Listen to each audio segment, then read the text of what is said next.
வணக்கம்.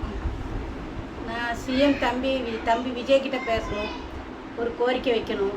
அதுக்கப்புறமா கல்வித்துறை அமைச்சர் ராஜ்மோகன் சார்கிட்டையும் பேசணும். விளையாட்டுத்துறை ஆதவ் அர்ஜுனா சார்கிட்டையும் பேசணும். 3 பேர்கிட்டையும் ஒரு கோரிக்கையும் வைக்க. 3 பேருக்கும் வணக்கம். அதாவது நீங்கள் நிறைய திட்டங்கள் நிறைய எல்லாமே செய்தீங்க. அது பயனுள்ளதாகவும் பிள்ளைகளுக்கு ஸ்கூலுக்கு பள்ளிக்கூட பிள்ளைகளுக்கு எல்லாத்துக்குமே நல்லதாக நிறைய விஷயங்கள் கொண்டு வரீங்க. ஆனால் என்னோடய கோரிக்கை என்னதுன்னா, பிள்ளைகளுக்கு முக்கியமான ஒரு இது, அதாவது பிள்ளைகள் இப்போ பாலியல் வன்கொடுமை அது இதுன்னு எல்லாமே நிறைய இருக்குது. அந்த இதிலேருந்து தப்பிக்கிறதுக்கு பிள்ளைகளுக்கு தற்காப்பு கலை கண்டிப்பாக வேணும். அது ஏன்னா நடுத்தர வர்க்க பிள்ளைகளுக்கும் அடிமட்ட இன்னும் அதோட கொஞ்சம் கஷ்டப்பட்ட பிள்ளைகளுக்கு தான் பாதிப்பு அதிகமாக இருக்குது. கொஞ்சம் வசதியான பிள்ளைகளுக்கு பாதிப்பு அதிகமாக இல்லை. ஏன்னா அவங்க வீட்டில் இப்போ ஏதாவது பிள்ளைகளை பிரச்சனை பண்ணால் அவங்களுக்கு பிள்ளைகளை பாதுகாத்துக்கிடுவாங்க.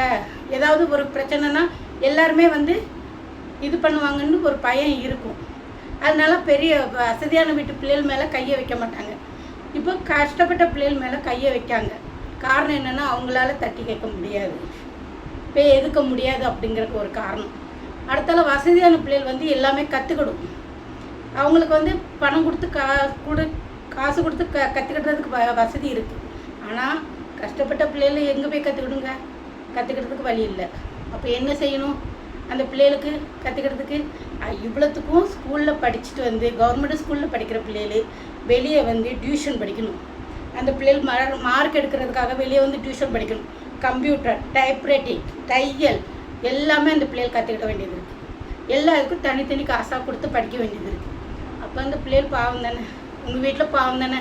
அவங்க வீட்லேயும் 2 தாய் தாப்பன் எல்லாருமே வேலை பார்த்து தான் அந்த பிள்ளைகளை படிக்க வைக்காங்க. அப்போ அந்த பிள்ளைகள் என்ன செய்யும்? எல்லாமே கற்றுக்கிட்ட இடத்துல இந்த தற்காப்பு கலையும் கற்றுக்கிறதுக்கு முடியுமா? முடியாது. அப்போது நீங்கள் என்ன செய்யணும்? நீங்கள் தற்காப்பு கலை கண்டிப்பாக வேணும். பிள்ளைகளை பாதுகாப்புக்கு, பிள்ளைகளுக்கு தன்னம்பிக்கையும் தைரியமும் வளர்க்குறதுக்கு. அந்த தன்னம்பிக்கை தைரியமும் வரணும்னா அந்த பிள்ளைகள் தற்காப்பு கலையை கற்றுக்கணும். அதாவது கராத்தே, சிலம்பு ஒரு சில ஸ்கூலில் இருக்குது, பள்ளிக்கூடத்தில் இருக்குது இல்லைங்களா. ஆனால் அது கட்டாயமாக இல்லை. கற்றுக்கிட்ட விருப்பப்பட்டவங்க கற்றுக்கலாம் அப்படிங்கிற ஒரு இதில் தான் இருக்குது. ஆனால் விருப்பப்பட்டவங்க தான் கற்றுக்கணுங்கிற எண்ணம் இருக்கக்கூடாது. எல்லா பிள்ளைகளும் கண்டிப்பாக, அதாவது பாட புக்கு எல்லாமே படிக்கிற மாதிரி இந்த தற்காப்பு கலையும் கண்டிப்பாக படித்தே ஆகணும். 1 மணி நேரம் போதும். அந்த அரை மணி நேரம் அதாவது விளையாட்டு அரை மணி நேரம் கொடுக்கீங்க, ஒரு பீரியடு கொடுக்கீங்க. அதே மாதிரி இந்த தற்காப்பு கலையும் கண்டிப்பாக அரை மணி நேரம் ஒரு பீரியடாக வைக்கணும். ஸ்கூலில் கவர்மெண்ட் ஸ்கூலில் கண்டிப்பாக வைக்கணும். ஏன்னா காசு கொடுத்து அந்த பிள்ளைகளால் வெளியே படிக்க முடியாது. அதுக்காக இந்த தற்காப்பு கலை அந்த பிள்ளைகள் ஸ்கூல்லையே நீங்கள் கற்றுக் கொடுக்கறதுக்கு இப்போ ஏற்பாடு பண்ணிங்கன்னா அந்த பிள்ளைகள் ஸ்கூல்லையே அடிமட்டத்திலேருந்து சின்ன பிள்ளையிலேருந்தே இருந்து +2 வரைக்கும் அந்த பிள்ளைகள் கற்றுக்கிட்டுனா அந்த பிள்ளைகளுக்கு தன்னை பாதுகாத்துக்கிட்டதுக்கு அந்த பிள்ளைகளுக்கு தைரியமும் தன்னம்பிக்கையும் வரும். அடுத்தால அந்த கலையை கற்றுக்கிடும் போது அந்த பிள்ளைகளும் கம்பீரமாக இருக்கும். தன்னால் எல்லாம் தைரியமாக எங்கேனாலும் பேசுகிறதுக்கு, தைரியமாக எங்கேனாலும் போயிட்டு வரணும். தைரியமாக தன்னம்பிக்கை எல்லாமே அந்த பிள்ளைகளுக்கு தன்னால் வரணும். சில பிள்ளைகள் தைரியமாக இருக்கும், சில பிள்ளைகள் பயப்படும். அப்போ அந்த பிள்ளைகளுக்கு இந்த தைரியம் தன்னம்பிக்கை எது வரணும்னா இந்த தற்காப்பு கலை கற்றுக்கணும். அடுத்தால பிள்ளைகள் தாய் தாப்பன் கஷ்டப்பட்டு வேலைக்கு போய் அவங்க காப்பாற்றக்கூடிய சூழ்நிலை இருக்கும் போது பிள்ளைகள் தனியாக வீட்டில் இருக்குது. அப்போ அந்த பிள்ளைகள் அதுவும் காப்பாற்றிக்கலாம், தன்னைத்தானே காப்பாற்றிக்கிறதுக்கு கண்டிப்பாக இந்த கலை வேணும். அது நீங்கள் தான் முயற்சி பண்ணி அந்த ஸ்கூலுக்கு, கவர்மெண்ட் ஸ்கூலு, ப்ரைவேட்டு ஸ்கூலு, எந்த ஸ்கூலாக இருந்தாலும் சரி, இதுக்கு கண்டிப்பாக கட்டாயப்படுத்துங்க. தற்காப்பு கலையை கட்டாயப்படுத்தி கொண்டு வாங்க. இது என்னோட கோரிக்கை. நிறைய விஷயங்கள் நீங்கள் செய்கிறீங்க. ஆனால் கல்வித்துறை அமைச்சர் ராஜ்மோகன் சார்கிட்ட சொல்கிறேன். அது மாதிரி விளையாட்டுத்துறை அமைச்சர் ஆதவ அர்ஜுனா சார்ட்டையும் சொல்கிறேன், கண்டிப்பாக தற்காப்பு சிலம்பு கராத்தே பிள்ளைகளுக்கு கற்றுக் கொடுங்க. பெண் பிள்ளைகளுக்கு கண்டிப்பாக கற்றுக்கிடுங்க. இது ஒரு தாயா இல்லை, ஒரு பாட்டியா. எனக்கு பேத்தி இருக்கா, 2 பேத்தி இருக்கா. அந்த பிள்ளைகளுக்காக, பெண் பிள்ளைகளுக்காக இப்போ நானே என் பையன்கிட்ட சொல்லுவேன், பரதநாட்டியம் எல்லாமே முக்கியம், ஆனால் நம்ம பிள்ளைகளை கொண்டு போய் கராத்தே ஸ்கூலில் கொண்டு போய் சேரு. எதிர்காலத்தில் அதுகளை காப்பாற்றிக்கிட்டதுக்கு அதுகளுக்கு தைரியம் வேணும். இப்போ நம்ம ஒரு 10ஆம் கிளாஸோ 12ஆம் கிளாஸோ முடித்த பிறகு காலேஜுன்னு போகும்போது அந்த பிள்ளைகள் வெளியூரில் தான் போய் படிக்கும்போது அந்த இடத்துல என்ன சூழ்நிலைகள் வருதுன்னு சொல்ல முடியாது. ஒவ்வொரு இடத்துலையும் ஒவ்வொரு மாதிரி இருக்கும். அப்போ அந்த பிள்ளைகள் அந்த இடத்துக்கு போகும்போது அதுக்குள்ளே காப்பாற்றிக்கிறதுக்கு அதுகளுக்கு தேவை தற்காப்பு கலை. கண்டிப்பாக கராத்தே இருந்தால் ஒரு 4 பேர் அட்டாக் பண்ண வராங்கன்னா அது அந்த நேரத்தில் அந்த பிள்ளைகள் வந்து தன்னை பாதுகாத்துக்கிறதுக்கு உதவும். அது கண்டிப்பாக கட்டாயப்படுத்துங்க. இது என்னோட கோரிக்கை. விஜய் தம்பி, நீங்கள் நல்ல ஆட்சி புரியுறீங்க, நல்ல திட்டங்கள்லாம் கொண்டு வரீங்க, அது எனக்கு ரொம்ப சந்தோஷம்தான். ஆனால் இந்த கோரிக்கையை ஒரு தாயா, அக்கா, உங்கள் சகோதரியா, உங்கள் உடன்பிறவா சகோதரியா நான் கேட்கேன். எனக்காக இந்த கோரிக்கையை நீங்கள் ஒரு பரிசீலனைப்படுத்தலாம். எனக்கு இங்கிலீஷ் அவ்வளோவா வராது, அரை இங்கிலீஷ் தான், 1-2 வார்த்தை தான் இங்கிலீஷ் வரும். தமிழில் பேசுகிறேன், தமிழ்லேயுமே தெளிவாக பேசல.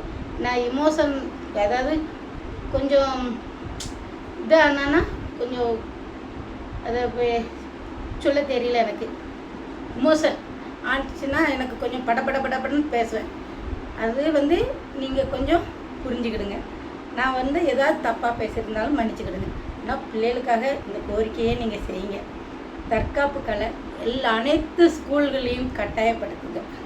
பிள்ளைகளுக்கு அடிப்படையில் இருந்தே அது கொண்டு வாங்க. 1ஆம் கிளாஸில் இருந்தே எல்லா ஸ்கூல்லையுமே, கவர்மெண்ட் ஸ்கூலாக இருந்தாலும் சரி, ப்ரைவேட் ஸ்கூலாக இருந்தாலும் சரி, எல்லா இதுலேயும் தற்காப்பு கலை கண்டிப்பாக கொண்டு வாங்க. இது என்னோட முழுக்க கோரிக்கை. இது ஏன்னா இது ரொம்ப நாள் என்னோட ஆதங்கம். ஒவ்வொரு இடத்துல நான் இது வரைக்கும் நியூஸ் அவ்வளோ பார்க்க மாட்டேன். எப்போ பார்த்தாலும் நியூஸ் எடுத்தால் அங்கே கற்பழிப்பு, இங்கே போல், அங்கே கொல்ல, இங்கே கொல்ல. அதனால் நியூஸ் சேனலே நான் வச்சதே கிடையாது, வைக்கவும் மாட்டேன், பார்க்க மாட்டேன். என் கணவர் தான் பார்ப்பாங்க, என் பிள்ளைகளும் அவ்வளோவா பார்க்காது. நான் நியூஸ் பக்கமே போக மாட்டேன். ஆனால் இப்போ 2-3 மாதமாக இப்போ நீங்கள் ஆட்சிக்கு வந்த பிறகு தான் நியூஸ் சேனல் அதிகமாக பார்க்குறேன். யூடியூப்லேயுமே நியூஸ் உங்கள் சம்மந்தப்பட்டது தான் நான் பார்க்குறேன். எதுக்காகனா எனக்கு நியூஸ் பற்றி எதுவுமே தெரியாது. எங்கே எதை எடுத்தாலும் கொலை, கற்பழிப்பு இதே தானே நியூஸாக போடுறாங்க. அந்த இதே அதாவது ஒரு பிரச்சனை நடந்துட்டுனா அந்த பிரச்சனையை தான் பெருசாக்கி இது திரும்ப காட்டி இது நம்மளை எல்லாரையுமே மனவேதனைப்படுத்துதாங்க நியூஸ்காரங்க. அது வந்து எனக்கு ரொம்ப கஷ்டமாக இருந்தது. அதனால நான் பார்க்கவே மாட்டேன். ஆனால் இப்போ பார்க்க உங்களோட நடவடிக்கைகள், உங்களோட அவசரகதியான நடவடிக்கைகள் எல்லாமே கரெக்டாக நல்லா போய்கிட்டு இருக்கு. நீங்கள் சீக்கிரமாக எதுனாலும் முடிவு எடுக்கீங்க. அந்த இது எனக்கு ரொம்ப பிடிச்சிருக்கிறதுனால நான் நியூஸில் இருந்து எல்லாமே பார்க்குறேன். அதனால என்னோட கோரிக்கைகள் உங்கள் காதுக்கு வரும்னு நினைக்கிறேன். ராஜ்மோகன் சார் கல்வித்துறையில் இருக்காங்க, அவங்களுக்கும் போகணும்னு நினைக்கிறேன். அப்படி நான் பேசுகிறது வந்து எத்தனை பேர் உங்கள் காதுக்கோ இல்லை ராஜ்மோகன் சார் காதுக்கோ ஆதவ அர்ஜுனா சாருக்கோ போகுதுன்னு தெரியாது. ஆனால் போச்சுன்னா என்னோடய கோரிக்கையை நீங்கள் நிறைவேற்றுங்க. உங்களால் நிறைய பெண் பிள்ளைகள் பாதுகாக்கப்படும். சிங்கப்பெண் திட்டத்துக்கு நம்ம அடுத்த தலைமுறைகள் நிறைய பெண் பிள்ளைகள் நிறைய வரும். அதுக்கு மட்டும் இல்லை, இப்போ என் மருமக சொல்லுவா என் பேத்தியை டாக்டர் ஆக்கணும்னு சொன்னான். நான் சொன்னேன், என் பேத்தி டாக்டராக இருக்கிறத விட டாக்டருக்கு நிறைய பேர் வருவாங்க, ஆனால் என் பேத்தி தைரியமாக தன்னம்பிக்கையோடு இருக்கணும். அதுக்கு ஒரு கலெக்டர் ஆகணும், இல்லைன்னா போலீஸ் ஆகணும். இது 2ல் தான் என்னோட விருப்பம். அவள் ஸ்ட்ராங்காக எல்லாருலேயுமே யார்கிட்டனாலும் துணிஞ்சு பேசுகிற தன்மை அவளுக்கு வரணும். அந்த இது துறையை எடுத்து படிக்கணும் அப்படின்னு என்னோட விருப்பம். நான் சொல்கிறேன், அப்படி தான் பெண் பிள்ளையை வளர்க்கணும்னு நான் சொல்லுவேன். அது பிள்ளைகளான என்ன விரும்புதுன்னு நம்ம சொல்ல முடியாது. அதுவும் படிக்கிறது அதுகளோட கையில் இருக்குது. ஆனால் என்னோட கோரிக்கை என்னென்னா, எல்லா பிள்ளைகளும் கற்றுக்கிடணும். தற்காப்பு கலை எல்லா பெண் பிள்ளைகளும் கற்றுக்கிடணும். அதுக்கு நீங்கள் தான் வழி செய்யணும். அடுத்த தையல், அடுத்த கலை தையல்.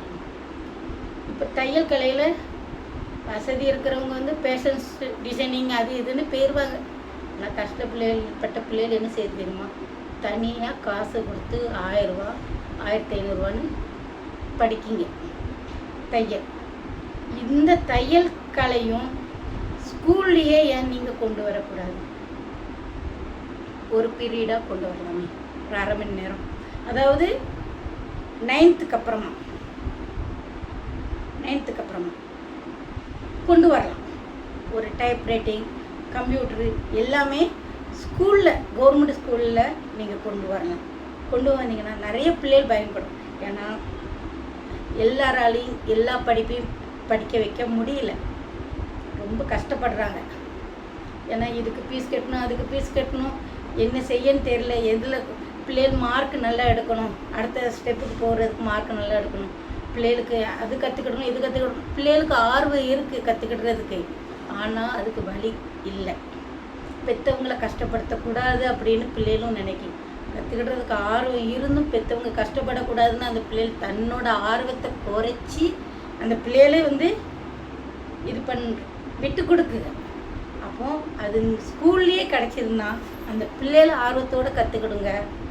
ஸ்கூல்லையும் பிள்ளைகளுக்கு அது நல்லபடியாக சொல்லி கொடுக்குறதுக்கு நல்ல ஒரு பயிற்சியாளர், தற்காப்பு கலையாக இருந்தாலும் சரி, தையல் கலையாக இருந்தாலும் சரி, எதாக இருந்தாலும் ஒரு நல்ல பயிற்சியாளர்களை வச்சு அந்த பிள்ளைகளுக்கு ஓடுங்க, சொல்லி கொடுங்க. இது ஒரு பயனுள்ளதாக இருக்கும். இந்த வீடியோ பயனுள்ளதாக இருக்கும்னு நினைக்கேன். நீங்கள் அதுக்கு ஒரு நடவடிக்கை எடுத்தீங்கன்னா நல்லாயிருக்கும். ராஜ்மோகன் சார், இது நீங்கள் கல்வித்துறையில் இருக்கிறதுனால உங்களுக்கு வந்து இது என்னோட முழுக்க உள்ள கோரிக்கை. நீங்கள் தான் சிஎம் தம்பி விஜய்கிட்ட கொண்டு போகணும். என் தம்பி பேர் விஜய், எனக்கு அவனை ரொம்ப பிடிக்கும். அதனால தான் நான் தம்பின்னு சொல்லுவேன். சிஎம் சார் தம்பின்னு சொல்கிறதுனால தப்பு இருக்காது. அது உடன்பிறவா கூட பிறந்தாதான் தம்பின்னு கிடையாது, கூட பிறக்காட்டாலும் தம்பி தான். அதனால் தம்பி விஜய்கிட்ட நீங்கள் கொண்டு போங்க. இதை கொண்டு போய் இது ஒரு நல்ல கோரிக்கையாக இருக்குன்னு நான் நம்புகிறேன்.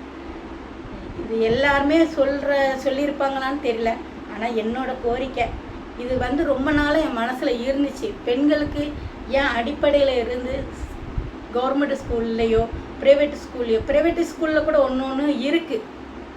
தனியார் ஸ்கூலில் ஒரு சில இடத்துல தற்காப்பு கலைகள் இருக்குது. அதுக்குன்னு தனியாக காசு கொடுத்து படித்து கொடுக்குறாங்க. அதுக்கு காசு வசூல் பண்ணியிருந்தாங்க. ஆனால் கவர்மெண்ட் ஸ்கூலில் அது இருக்குன்னா எல்லா பிள்ளைகளும் கட்டாயம் படிக்கிறது கிடையாது. விருப்பப்பட்டவங்க படிச்சுக்கலாம் அப்படிங்கிற மாதிரியாக இருக்குது. ஆனால் இது ஒரு கட்டாய கல்வியாக ஆக்கணுங்கிறது என்னோட விருப்பம். எல்லா பிள்ளைகளும் கண்டிப்பாக தற்காப்பு கலைகள் கற்றுக்கணும். விருப்பம் இருக்கோ இல்லையோ, இனிமே எதிர்காலத்துக்கு அந்த பிள்ளைகளுக்கு கண்டிப்பாக வேணும். தன்னம்பிக்கை தைரியம் வளரணும்னா இது தற்காப்பு கலைகள், கராத்தே, சிலம்பம் நம்ம கலாச்சாரம் கண்டிப்பாக வேணும். அதை நீங்கள் செய்வீங்கன்னு நினைக்கிறேன். இது ஒரு கட்டாயப்படுத்துங்க. இதுக்கு மேலே என்ன கோரிக்கை வைக்கணும்னு எனக்கு தெரியல. நிறைய இருக்குது, ஒவ்வொருத்தரும் ஒவ்வொன்று பேசுகிறாங்க. ஆனால் எதையும் நான் இது பண்ணல. ஆனால் உங்கள் செயல்கள் எனக்கு ரொம்ப பிடிச்சிருக்கு. உங்கள் செயல்கள், நீங்கள் பண்ணுற விஷயங்கள் எல்லாமே ஸ்பீடாக வேகமாக இருக்குது. அது எனக்கு ரொம்ப பிடிச்சிருக்கு. அந்த வேகமாக இந்த ஸ்கூலில் நான் தற்காப்பு கலைகள் சொன்னோம்னா இதையும் செஞ்சு கொடுத்தீங்கன்னா ரொம்ப புண்ணியமாக இருக்கும். ரொம்ப நன்றி. ஏதாவது தப்பு தவறாக பேசியிருந்தாலும் கூட குறையாக இருந்தாலும் மன்னிச்சுக்கிடுங்க. ஏதாவது பிள்ளைகளுக்கு பயனுள்ளதாக தான் நான் பேசணும்னு நினச்சேன். எனக்கு வந்து பெண் பிள்ளைகள் எதிர்காலத்தில் நல்ல தலைமுறை நல்ல பிள்ளைகளாக இருக்கணும். அந்த பிள்ளைகள் எந்தவித ஆபத்தும் இல்லாமல் நல்ல வளரணும். அதுக்காக நான் சொல்கிறேன். ஏன்னா எப்போவும் வீட்டில் தாய் தகப்பன் இருந்து பார்த்துக்கிட முடியாது. ஒரு சில தாய் தகப்பன் வந்து எப்படினாலும் இருப்பாங்க. ஆனால் எல்லா தாய் தகப்பனும் அப்படி இருக்க மாட்டாங்க. அவங்க வந்து பிள்ளைகளுக்காக ஓடணும். இப்போ உள்ள காலகட்டத்தில் விலைவாசியில் வந்து அவங்க ஓடி தான் ஆகணும். பிள்ளைகளோட எதிர்காலத்துக்காக அவங்க சேர்த்து தான் ஆகணும். ஏன்னா தங்கம் விலை ஒரு பக்கம் ஏறுது, பலசரக்கு ஜாமான் ஒரு பக்கம் ஏறுது, விலைவாசிகள் அப்படி இருக்குது. அப்படிங்கும்போது ஓடி தான் ஆகணும். பிள்ளைகளோட எதிர்காலம் அப்படி இருக்குது. அப்படிங்கும்போது அந்த பிள்ளைகளை வந்து வீட்டில் உட்காந்து பெத்தவ உட்காந்து பார்த்துக்கிட வேண்டியதானேன்னு சொல்லுவாங்க. ஆனால் பெத்தவ எந்த நேரமும் உட்காந்து பார்த்துக்கிட முடியாது. பிள்ளைகளை ஸ்கூலுக்கு அனுப்பிட்டு அவங்க வேலைக்கு போகணும்.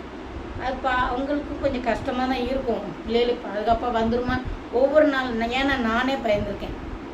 ஐயோ இந்த பிள்ளைகள்லாம் பொம்பளை பிள்ளை, எனக்கு 2 ஆம்பளை பசங்க தான். எனக்கு பெண் குழந்தைங்கன்ற ரொம்ப பிடிக்கும். ஆனால் நான் வந்து எனக்கு பெண் குழந்தை தான், என் மகனுக்கு பெண் குழந்தை தான் வேணும் அப்படின்னு நான் சாமிக்கிட்ட வரேன் கெட்டு மாதிரி பெண் குழந்தை வேணும்னு கேட்டு என் பிள்ளைகளுக்கு பிள்ளை பெண் குழந்தை பிறந்தது. அதுதான் எனக்கு பிடிச்சது. பெண் குழந்தைகளில் வந்து அதை வந்து இப்போ என்ன ஒரு பயம்னா, பெண் பிள்ளைகள் பாதுகாப்பாக இருக்குமா அப்படிங்கிற ஒரு பயம் வந்துட்டு. ஆனால் நம்ம வீட்டில் இருந்து பாதுகாத்து கொடுக்கணும்.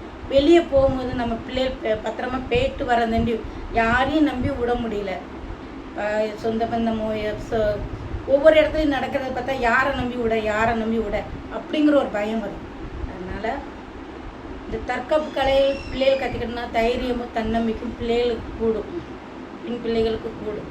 அப்படிங்கும்போது அந்த பிள்ளைகள் எதிர்காலத்தில் யாருக்கும் பயப்படாமல் தைரியத்தோடும் தன்னம்பிக்கையோடும் அது ஒரு நல்ல ஒரு எங்கேனாலும் தைரியமாக நின்று பேசக்கூடிய, யாரும் எது நம்மக்கிட்ட வாழாட்டினாலும் நின்று நிதானமாக பேசுகிறதுக்கு, தைரியமாக பேசுகிறதுக்கு அந்த பிள்ளைகள் செயல்படும். அதனால் பிள்ளைகளுக்காக நீங்கள் இந்த தற்காப்பு கலையை எல்லா ஸ்கூல்லேயும் கட்டாயப்படுத்துங்க. எனக்காகன்னு இல்லை, நம்ம அடுத்த தலைமுறை பெண் பிள்ளைகளுக்காக, பெண் குழந்தை பாதுகாப்புக்காக, அடுத்த தலைமுறை எந்த ஒரு பாலியல் வன்கொடுமையே இல்லாத மாதிரி வரணும். அதுக்காக பிள்ளைகளுக்கு நீங்கள் இது ஒரு சேவையாக இல்லை, இது ஒரு என்ன சொல்கிறது எனக்கு சொல்ல தெரியல. ஆனால் இது ஒரு கட்டாயப்படுத்துங்க பெண் பிள்ளைகளுக்காக. ப்ளீஸ் இதுவும் செயல்முறைப்படுத்துங்க. உங்ககிட்ட வேண்டி கேட்டுக்கிறேன். இது நடைமுறைக்கு கொண்டு வாங்க, கட்டாயப்படுத்துங்க. பிள்ளைகளுக்காக, பெண் பிள்ளைகளுக்காக, அதுகளோட பாதுகாப்புக்காக, பிள்ளைகளுக்காக கராத்தே, சிலம்பம் எல்லா ஸ்கூல்லையும் கட்டாயப்படுத்தி படிக்கணும். எல்லா குழந்தைகளும் படிக்கணும். விருப்பப்பட்டவர்களாக தான் படிக்கணும்னு கிடையாது, எல்லாருமே படித்தே ஆகணும் அப்படிங்கிற ஒரு கட்டாயப்படுத்தி கொண்டு வாங்க. இது என்னோட கோரிக்கை. நன்றி, வணக்கம். ஏதாவது தவறாக பேசியிருந்தால் மன்னிச்சிடுங்க. ப்ளீஸ் கோரிக்கையை ஏற்றுக்கிடுங்க. வணக்கம்.